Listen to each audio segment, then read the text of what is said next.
sequence of return risk. In just a moment, so relax, get comfortable, put the phone on your nightstand if you want, relax, or maybe you're not ready to go to bed yet, maybe you are getting ready for bed, maybe you are having a beverage while you're winding down after a long day. Whatever the case is, I'm so glad you're here and joining me for another episode of ASMR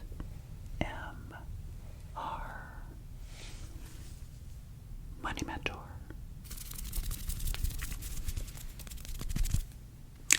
And of course, I had the triggers. The trigger for the week, which was mic brushing. Maybe I should do a little bit of face brushing too.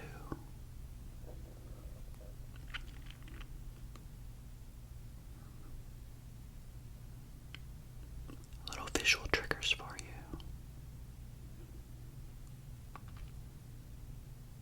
I don't know, I may have to perfect that one a little bit later. Relax. Relax. Take it easy.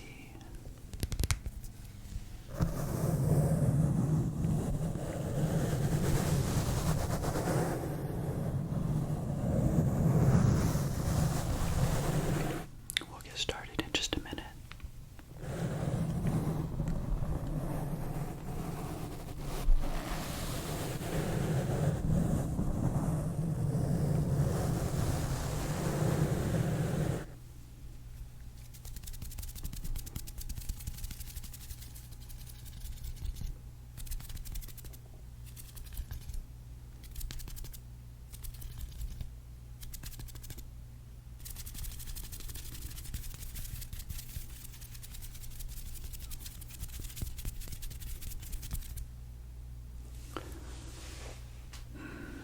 Okay.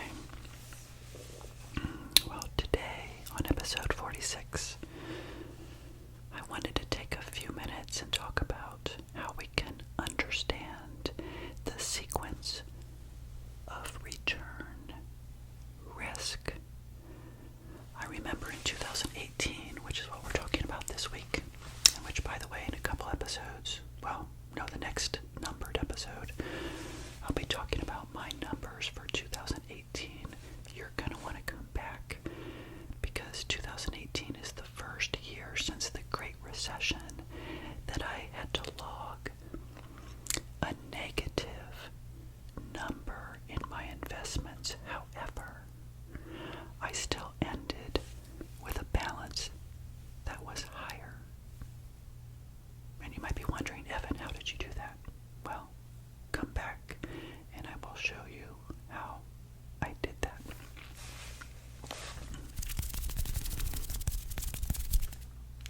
No mystery, but I'll share that with you in the next episode. But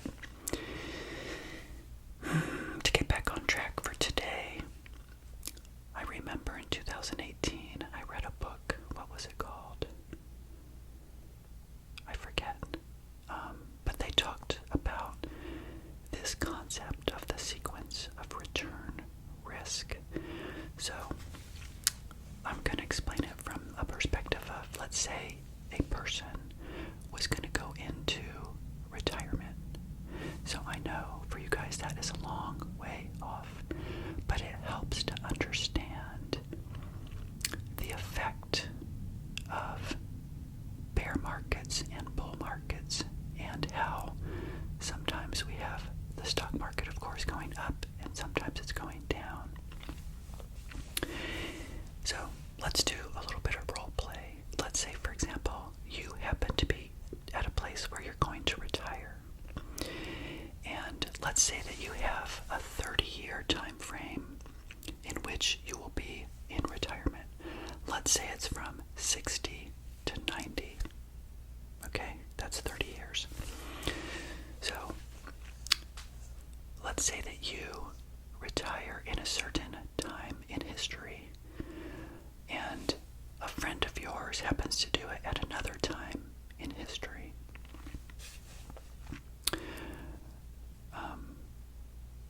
One of you, well, let's also say that both of you in that 30-year time frame have the same gains and losses in sequence, right? So let's say both of you have a 6% gain the first year, a 10% gain the second year, a negative 5% loss the third year, a 20% gain the next year, an 11% gain the next year. Okay, are you following me? And this person B has the same thing. Those numbers are exactly the same for that 30-year horizon. But let's say this person over here, the numbers are flipped over this way. Same numbers, only the sequence is just the reverse. Are you following me? So you have 30 years, and it goes over like this. One person would actually potentially run out of money at the end of that 30 years, or maybe they net to zero. The other person, however, that has the numbers that are inverted ends that 30-year time horizon with, let's say, $5 million. And you might be wondering, well, how is that possible? Same numbers, they're just reversed. Well, that is the power of the sequence of those returns. Makes sense? The risk is that you could run out of money if you happen to be positioned in your lifetime where you get unlucky in terms of retiring at a certain point when those numbers happen to be weighted on the side of the zero or running out of money. Does that make sense? Because we can't change things like that. We don't know. Nobody knows.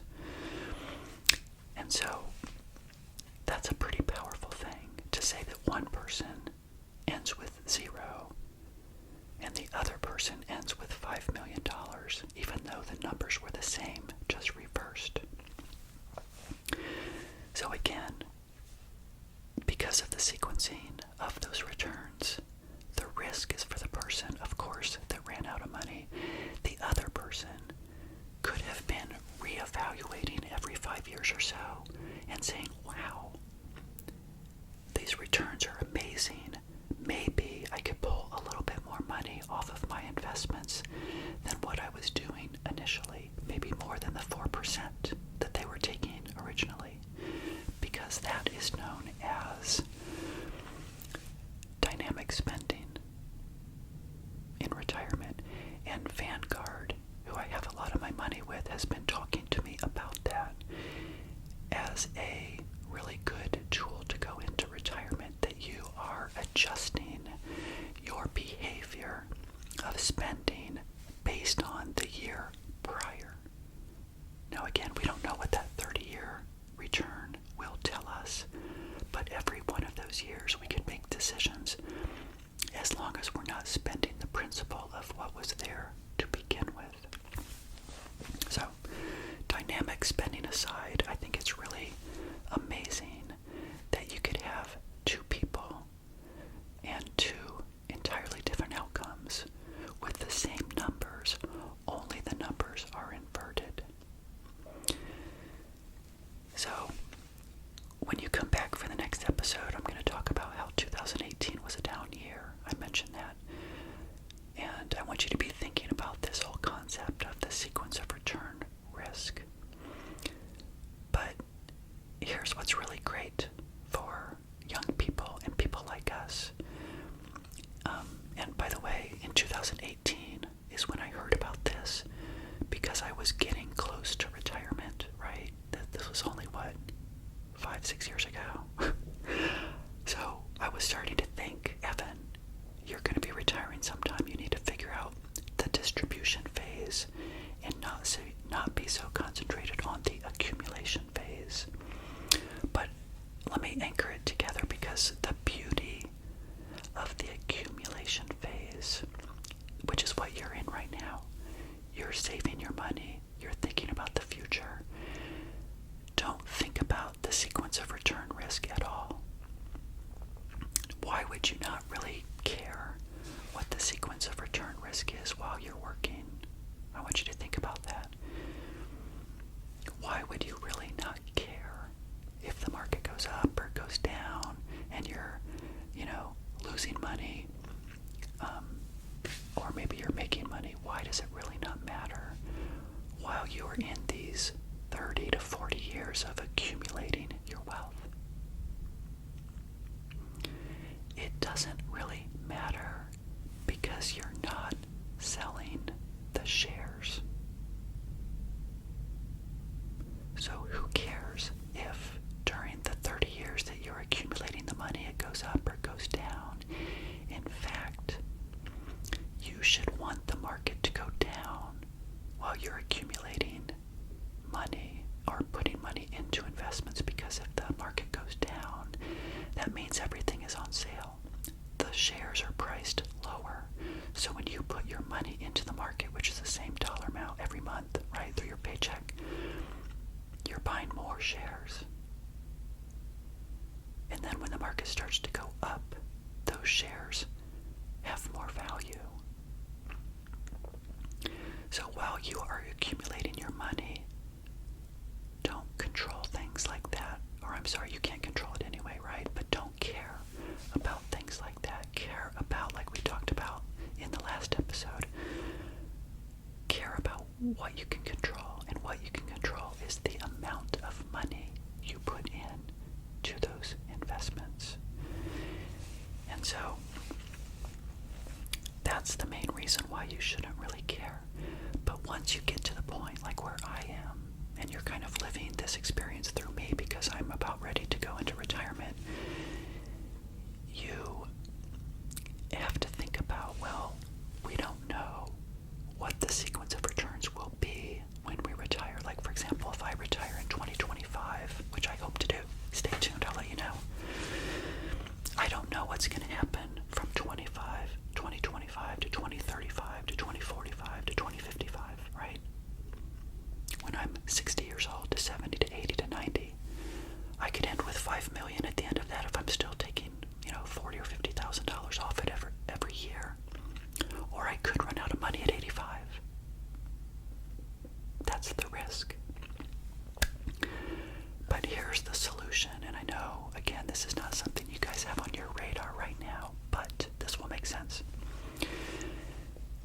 Because we don't know what that sequence of return will be when we stop working and we retire, that's why we want to have cash on the side.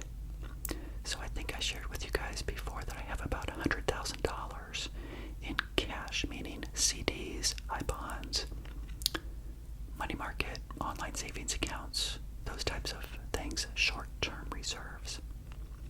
I'm only going to pull from those short-term reserves if the market is down after I retire.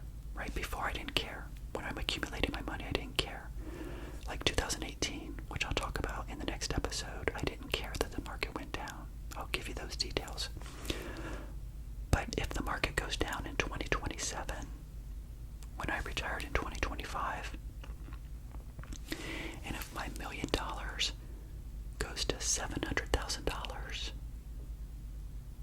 I don't want to take $40,000 and sell shares when it's priced lower. So I'm going to use the money in the cash reserves for the year 2025 or 2027 if that happens to be a down year. Then when the market goes back up, you balance your portfolio to the asset allocation in which you originated, and at that point, when times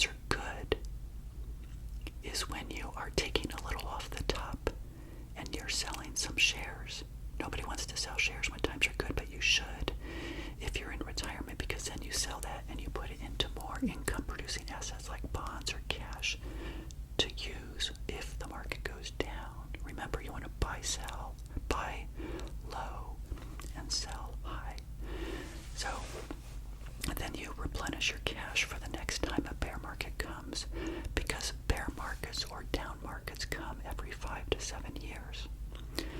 So that's a strategy in addition to what I just mentioned.